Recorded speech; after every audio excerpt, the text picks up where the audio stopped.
bright star in the nighttime. I'ma go hard when it's my time. Yeah, I'm hard and I'm light. You know you can't pause when the time's right. Sitting in the stars and watching you. You gotta ride the tug away. You played Elvis on Forrest Gump with the little boy, you remember, with the braces on? Yeah, well, that little boy, Michael Connor Humphreys, when he got older, he joined the army, the tank battalion, went to Iraq twice. Wow. Yeah. All right. So I'm going to dispute the rumors that have always been going on about that little iconic 3-minute scene. That's me. The voice, for whatever reason, they use Kurt Russell's voice to say, show me that crazy thing you do with your legs, man.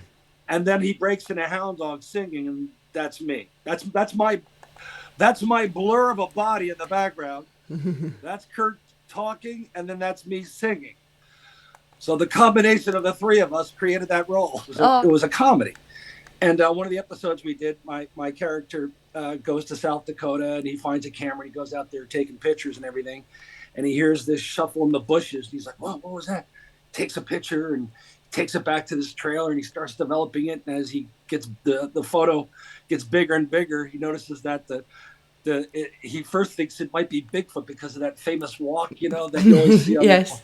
And then then he enlarges the picture even bigger, and it turns out that it's not Bigfoot, but it's wearing gold glasses, and turns out it's Elvis Presley living in a trailer park.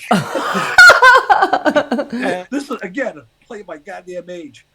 I'm not gonna name a casting director, but I was in a room with a casting director. It's probably 2018, somewhere in there.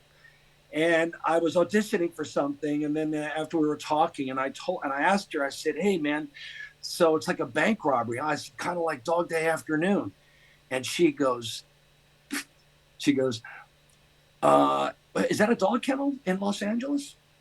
I said, no. I said, "Dog Day Afternoon is a film with Al Pacino, directed by Sidney Lumet." And that's what I knew. The casting directors, they're not even watching these movies anymore because she was like, I don't know, 26.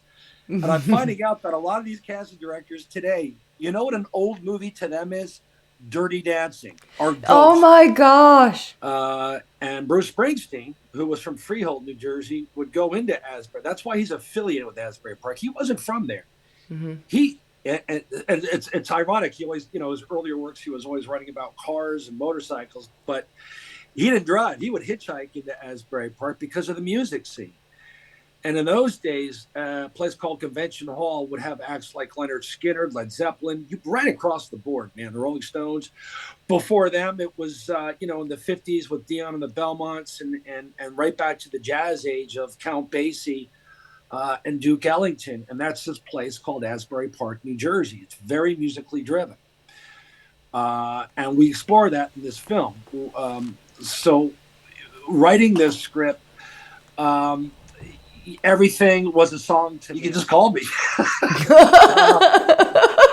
Just good. And his number is 555. We lost Raquel Welsh, who I actually knew, believe it or not. I knew her pretty well. A buddy of mine used to date her daughter, Tawny Welsh.